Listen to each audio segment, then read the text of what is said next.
Welcome to Make and Take Crafts with Brownsburg Public Library. I'm Jessie. I'm the adult programming librarian here, as well as the resident crazy craft lady. Today we are making date-created plaid art. What is that, you may ask? It is a craft where you're going to make a plaid pattern that is completely unique to a date that you choose. Any date you want. It can be a birthday, an anniversary, whatever floats your boat. What we're going to do is take the numbers for your date and create the widths of the stripes of the plaid with the colors of tissue paper that you've been provided.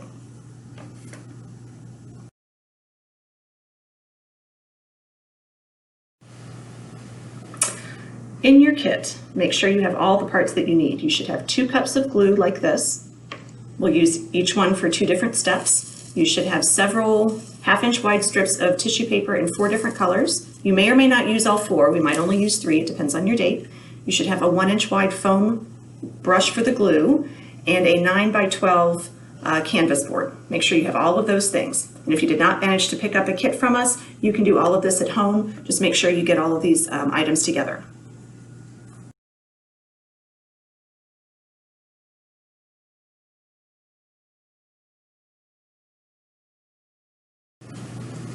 I think the hardest part about this craft is the planning.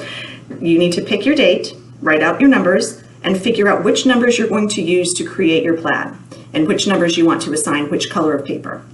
So I have a couple of examples. This one is based on the date July 4th, 2008. This one is based on the date October 26th.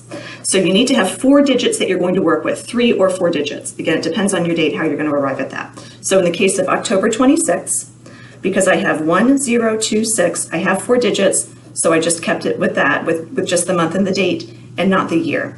So the way you see this number play out in this plaid is there is a single stripe that represents the 1. Then there is actually a stripe that is 10 strips wide. When you have a 0, you can either choose to skip it or you can choose to represent it as 10. I chose to represent it as 10. So I have 1, and then my 0 represented as 10, 2 strips for the 2, and then 6 strips for the 6. And then there's a small extra bit on the repeat on either side.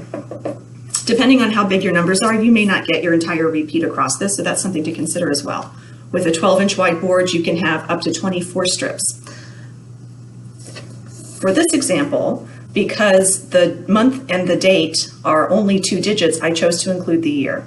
So 7408. Now again, because I know I can only get 24 strips in a single repeat across this 12-inch board, I added up, if I used the 0 as a 10 and added 7 plus 4 plus 10 plus 8, that went over those 24 strips. So I chose to ignore the 8, and I'm only using 7, let me cross that out, 7, 4, and 8, which you can see here. There's a strip of 7, or a stripe of 7 strips, a stripe of 4 strips, and a stripe of 8 strips, plus the extra repeat. So for the example I'm going to be making today, I'm going to use the date March 16th, 2010. I'm going to go ahead and include the year here because 3 and 16 only give me 3 digits to work with, and I would like to use all 4 colors. And also because when I include the 10, I'm still under the 24 strip repeat. So 3 plus 1 plus 6 plus 10 equals 20. So I know I can get a full repeat on my board with a little bit of extra on the sides. You're going to have to fiddle around with your own date to figure out what works for you. So then I need to decide which color I'm going to assign to which width stripe. If you're like me and you're not very good with visualization in your own head, there is a wonderful website called www.plaidmaker.com. You can go in and pick the different colors that you have and assign each color a different number, and then see what your plaid is going to look like with those, and then you can play around with switching colors back and forth to see what you like. So I have decided for my 3-strip stripe to use my gold color. I've decided for my 1-strip stripe to use my dark green. Orange is going to be my 6-strip stripe, and light green is going to be the bulk of my plaid with the 10. I do recommend using the darker colors, this really, really dark green, for the smaller, narrower stripes. That's just my aesthetic preference from the examples that I have already done. So I suggest you consider doing that. When the tissue paper lays over each other, it's not a true plaid, and that dark color can really wash out everything else if it's a big chunk of your pattern. So I do recommend using your lighter and mid-tone colors for the larger stripes on your plaid.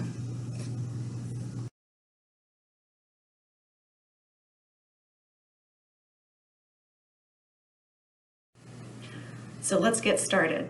We are working with glue, so this is going to be a slightly messy project. I recommend having a damp washcloth or a wet wipe or a wet paper towel here that you can kind of wipe your fingers off on as you go. You may also want to put down some kind of protection on the table you're working at. So I'm going to start first by marking out where I want to put my first strip. If you start your repeat all the way on the edge, I think that kind of looks funny. So I like to start it just about an inch in. This brush is 1 inch wide, so I'm going to put it down against the edge of my canvas and just make a very light mark. And then I'm going to do the same up here to try and keep my strips straight. There we go. So I have, I don't know if you can see that very well, 2 very light marks here that are going to guide where I place my first strip. So I'm going to take my brush and take some glue and just start brushing it on the canvas. You don't need a lot. A lot of glue will make your tissue paper want to wrinkle and tear. So you want to I'm going to spread this out pretty thinly. Also, it is a good idea to have already fanned out your strips of tissue paper a little bit so that when you go to pick up these strips as you work your way across the canvas, your sticky fingers don't have to kind of fight with that tissue paper to make it happen.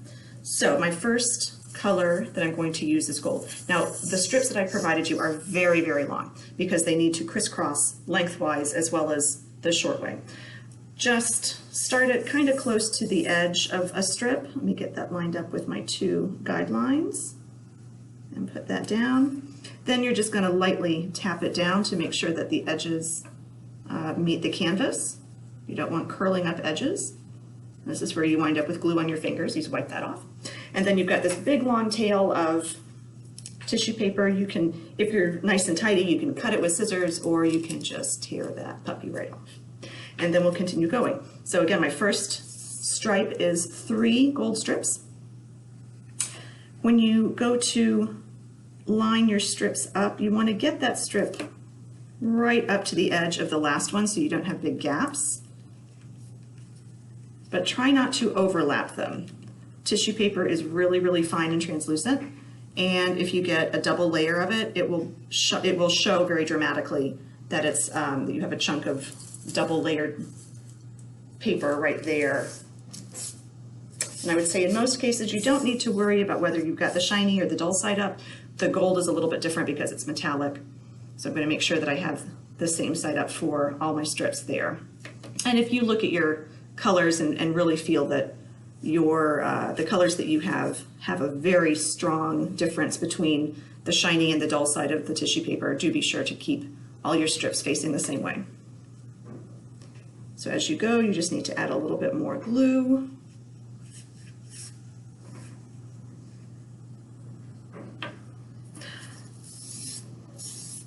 I have decided not to put glue all over my board and then put my strips down because I know me, I am going to wind up with my strips stuck all over the place. And if you put one down and you go, oh, that's not quite right, you can just pick it right back up and put it down again. If one of your strips of paper starts to tear on you as you're doing it, there should be plenty in your kit to just pull that one off, throw it away, and start over with a new strip. And there's my first 3-strip stripe. So my next one is a single strip of my dark green, which again, I recommend using the darker colors more as the accent rather than the main color because they will kind of take over, especially on that second layer when we go the other way with our plaid. Put that down right there. We'll remove the excess. Our next color is orange, and I have laid out my strips so that it's harder for me to mess up my pattern. I can just go right in the order that I put them in. There's that orange. I'm going to moosh that over a little bit. There we are. And we need some more glue at this point.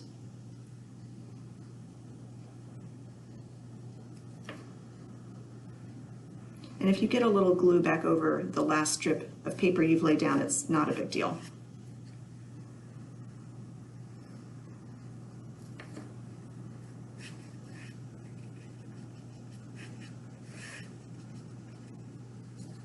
I know I've got a pretty wide strip here, stripe coming up, strips and stripes. So I'm going to go ahead and put more glue down to make sure you get all the way to the edge. We will wind up folding these edges over as a very last step when we are done with our entire project, but you do want to make sure that your strips are really well placed.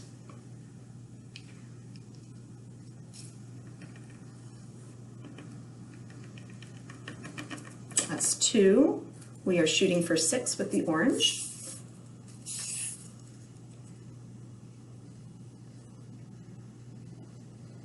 And do remember, our goal here is not perfection. If you do have a little bit of gap, it's probably going to get covered when we do the crisscross part of the plaid. Also, if you notice that your strips start to get a little bit wonky, which is possible since I was cutting tissue paper with a paper cutter, which is not the easiest thing in the world. So they may be not perfectly straight. If you start to notice that your strips are kind of growing on one edge more than the other, just turn those strips around. Maybe reverse every other one so that the side that tends to be skinnier goes to the wider side, and the side that tends to be wider goes to the part that's getting narrower and narrower. But this is just a craft, it's just for fun. It's just a really neat way, like I said, to commemorate a date. And I think I need some more glue there for one more orange strip.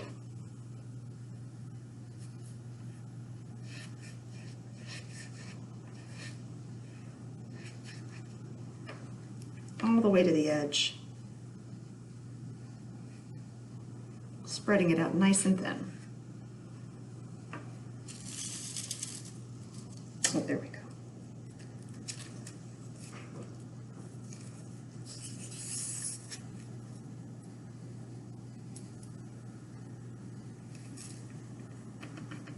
And there's my 6 strips of orange. So the last thing I have to do for my repeat is 10 of light green.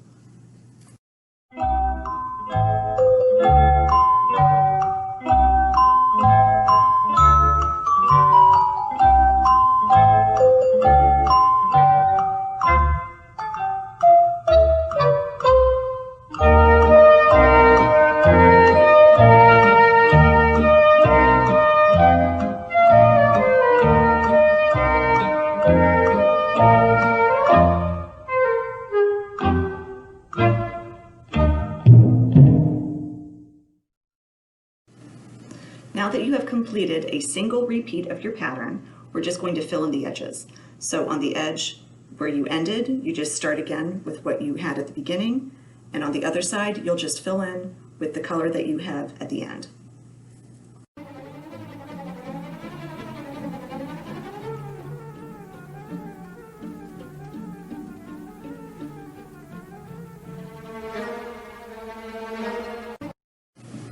And voila, you have finished the first step of your date created plaid.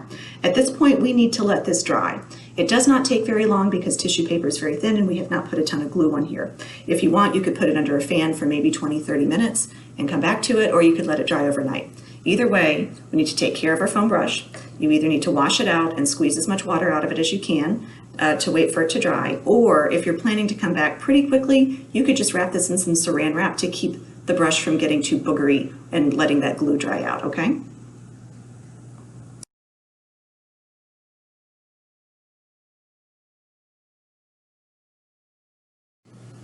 Okay, now that our first step has dried, we're going to move on to our second step. So you'll need to make sure that you have your glue, your foam brush, your tissue paper again, and again, a little wet cloth over here to wipe your fingers on because they're going to get gluey. Okay, so to review, our pattern for this piece was 3, 1, 6, 10. We're going to use that same configuration, but we're just going to turn it 90 degrees. Which way you turn it is up to you. It really doesn't matter. Personal preference entirely. So as we started with previously, we're going to mark about an inch in so that your repeat doesn't start right smack on the edge. So we'll mark on one side and we'll mark on the other to give ourselves a starting guideline. Okay, so my 3 is the gold. Let me get some glue on my board. And you might find that going this direction, it takes a little bit more glue just because you've already got paper down and it wants to soak up that glue.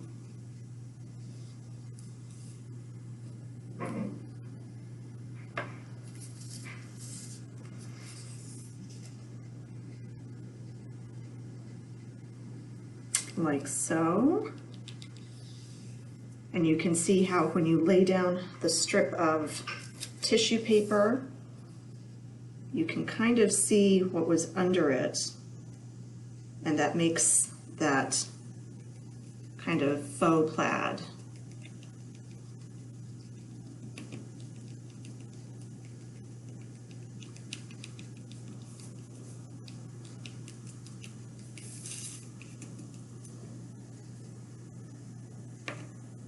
Get one more of the gold.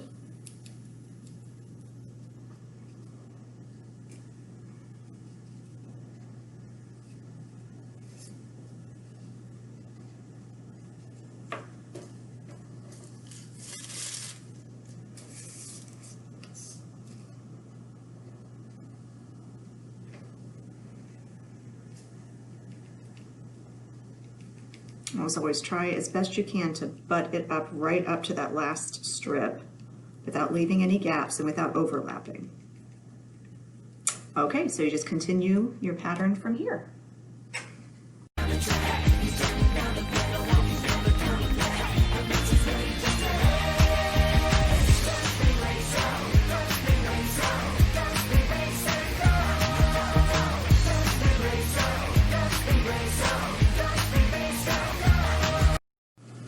Now you'll notice on my particular repeat, I'm not going to be able to complete my last strip, or my last stripe. That should have been 10 strips, but because the board is narrower this way, I'm just not going to get my full repeat, which is fine. So I'll just add my last strip of paper, and if it is not exactly right at the edge of your board, that's okay. Let it hang over just a little bit. When we finish this piece, everything that's hanging over the edge will be tucked around the back, so it is okay. And like we did in the first step, we'll come back to our beginning and fill in this front edge with the end of our design. So I will get a couple more strips of the light green in here, but on this end. It's okay if you get a little glue back over your previously laid down pieces. It will all dry clear.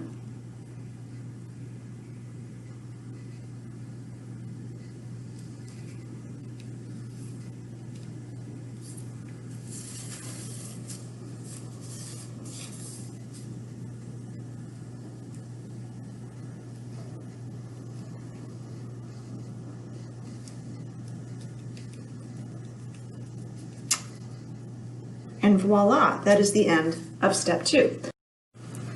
And now we're going to clean up before we finish our piece. So we need to let this side dry. We need to clean up the brush again, make sure that it get all the glue out of it and let it dry, or wrap it up in some saran wrap so it doesn't get gummy and boogery while we're waiting on this to dry.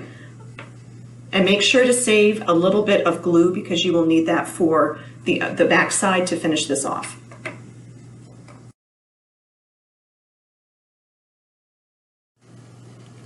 Okay, now that our step 2 is dry, we are going to finish this. So the first thing we're going to do is trim up some of this excess tissue paper on the edges because we're going to fold it over to the back. So you want to trim it down until you have about, I don't know, maybe an inch left.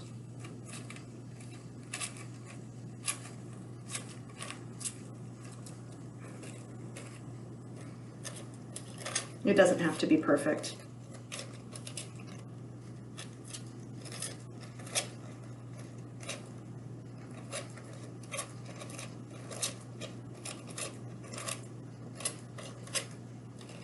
We just want less to have to try and fold over and glue on the back.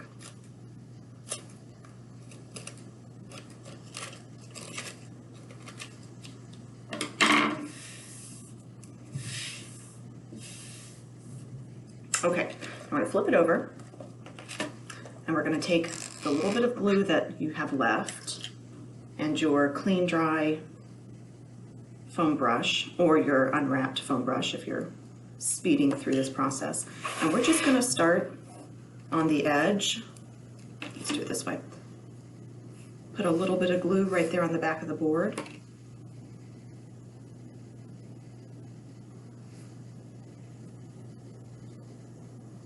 Make sure to get that close edge. And then we're just going to take our foam brush and pull those little fringy bits to the back.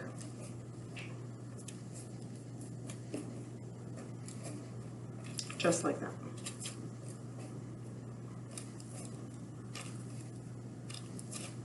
And if you have any long strips that were hanging over the edge, you just pull those over the same way.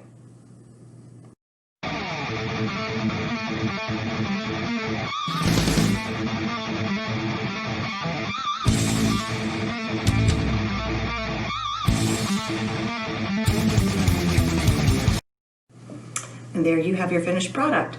A unique piece of art created based on a date that is special to you. Thank you so much for joining us. I hope you enjoyed it.